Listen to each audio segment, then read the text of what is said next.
प्यारे स्टूडेंट्स नमस्कार। चलिए आज इम्पोर्टेंट क्वेश्चन की सीरीज़ में एक अलग इम्पोर्टेंट क्वेश्चन कर लेते हैं। सिद्ध कीजिए कि √5 एक अप्रमेय संख्या है। Prove that √5 is a irrational number.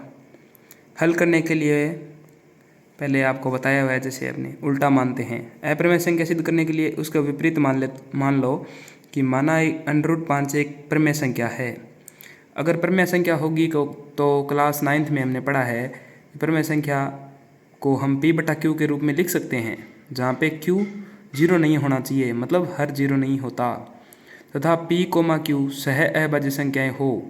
को प्राइम नंबर वो होते हैं जिनमें केवल एक के अलावा किसी संख्या का भाग ना जाए। एक मतलब 1 के अलावा किसी संख्या का भाग ना जाए, वो को प्राइम नंबर होती है।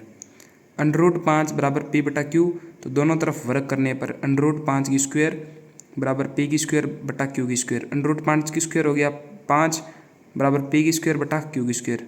इसका हम करते हैं वज्र गुणा, मतलब तिरछा गुणा करते हैं, तो P की स्क्वायर बराबर आ गया 5Q स्क्वायर। अगर मैं Q स्क्वायर एक साइड में रखूँ तो P स्क्वायर के भाग में आ जाएगा 5। इसको समीकरण मैंने 1 मान ली। अब आगे चलते हैं। इस जैसे मैंने यहाँ पे डब्बा बनाया है, इसका मतलब क्या हुआ, यहाँ पे P स्क्वायर 5 से विभाजित हो रहा है।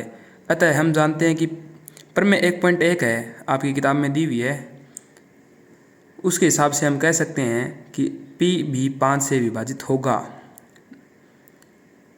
ठीक है ना। एक निष्कर्ष तो ये आ गया अपने पास, स्टार लगा के छोड़ दिया मैंने। तथा अब एक काम कर रहा हूँ मैं, समीकरण 1 के अंदर P बराबर 5C मान रहा हूँ कोई भी। ठीक है ना। अगर अपने को सिद्ध करना हो √5 एक अप्रमेय संख्या हो तो हम 5C मानेंगे, √2 एक अप्रमेय संख्या हो तो हम 2C मानेंगे, इस प्रकार से। ठीक है ना। ये मान समीकरण 1 में रख दो। समीकरण 1 अपने पास ये है P की स्क्वायर बराबर 5Q स्क्वायर। ठीक है ना, उसमें रखा मैंने, तो P की जगह 5C की होल स्क्वायर हो गया और Q की जगह 5Q स्क्वायर आगे था ही उसमें।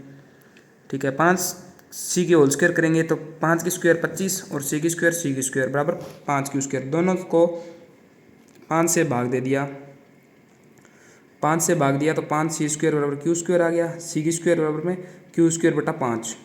ये मैंने डब्बा बना के छोड़ दिया, समीकरण नंबर 2 बना दी। इस बात से आप क्या समझे, इस बात से आप ये समझे कि यहाँ पे Q स्क्वायर है ना, उसमें देखो 5 का भाग जा रहा है, Q स्क्वायर बटा 5 लिखा हुआ है, तो मैं कह सकता हूँ Q स्क्वायर 5 से विभाजित हो रहा है, अतः Q भी 5 से विभाजित होगा। ऊपर वाली जो प्रमेय मैंने बताई है 1.1 प्रमेय आप किताब में है, जो स्टार मारा था, वही बात इसमें है। Q का स्क्वायर 5 से विभाजित हो रहा है तो Q भी 5 से विभाजित होगा। अब समीकरण लिखो, यहाँ पे समीकरण 1 व 2 से स्पष्ट हो रहा है कि P और Q सह अभाज्य नहीं है।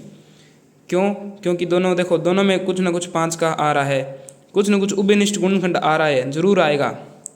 इसलिए जो हमने मान के चले थे यहाँ पे ऊपर कि √5 एक प्रमेय संख्या है और P और Q सह अभाज्य संख्याएं हैं, परंतु यहाँ पे नीचे आते आते हमने क्या कहा, समीकरण 1 और 2 ये बता रही है कि सह अभाज्य संख्या नहीं है, तो अपने मानावाद जो है वो गलत हो गया।